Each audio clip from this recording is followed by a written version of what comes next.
Hello जुहार जिमा समले आपण मैंने केन्ता अछन। आशा करछे आपण मैंने भी मस्त थे। तो यहाँ आपण मैंने देखु पाते मुझे बनाऊे आलू भजा आउ बादल पाग केन्ता करे जे आलू भजा खावा लगे इच्छा लगला तो आपण मन के भी शेयर कर दौचे।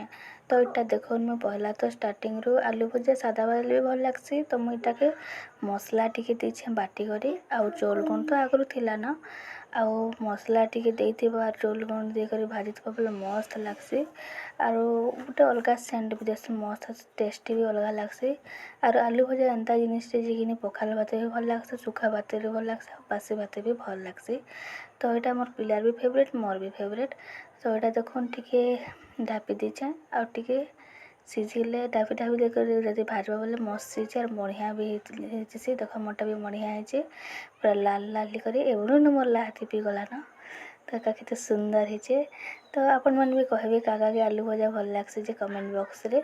तो देखो इटा के आउ थरे ढापी देमी जेनता के मस्त कर पूरा सीझी जीवा ओ पड़ी गला टिके। तो देखुन पूरा रेडी हो गला तापर टिके मु टिके चेकी देखनी देखा पूरा मोर आलू भजा मस्त पूरा टेस्टी है एवं मोर लाहाती पी गला ना। तो पहला तो नहीं खाई पारे तो मोर पिला लगे बने दूचे अंडा आमलेट से आज अंगनवाड़ी लगे तो से अंडा धरिक आसला तो तार लगे मुझे सादा यहाँ जस्ट हल्दी टे आ मिर्चा गोटे पकई देछे आ गोटे तार लगे कर दौचे।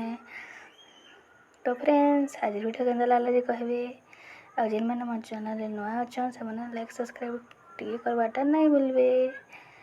तो रेडी हो गला मोर पुअर भी अंडार ऑमलेट केन्ता कहबे।